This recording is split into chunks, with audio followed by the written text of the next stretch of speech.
Bismillahirrohmanirrohim. Assalomu alaykum. Hurmatli azizlar. Payg'ambarimiz sollallohu alayhi vasallam muborak hadislarda shunday marhamat qilganlar. Ya'ni o'zlaringizni, yaqinlaringizni qabrini ziyorat qilinglar. Albatta, ziyorat qilishliklaringiz o'lik qalbni tiriltiradi deganlar. Demak, qabristonlarda ziyorat qilishlik va ularni obod qilishlik insonni qalbiga taskin berar ekan. Zero muqaddas zaminimizda ajdodlar xotirasini e'zozlash, o'tganlarni abadiy oromgohlarni obod saqlash azaliy qadriyatlarimizdan biridir.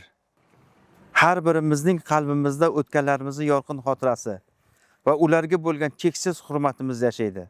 Ularning abadiy oromgohlarini ozoda va obod tutish esa farzandlik va iymoniy burchimizdir.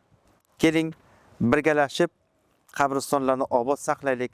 Bir kunlik ezgi mehnatimiz, o'tganlarga bo'lgan ehtiromimiz va kelajak avlodga berilgan eng go'zal ibratdir. Biz sizlarni, azizlar, 1 va 2 avgust kunlari Termiz shahridagi Birodarlik qabristoniga barchalaringizni hasharga taklif qilamiz.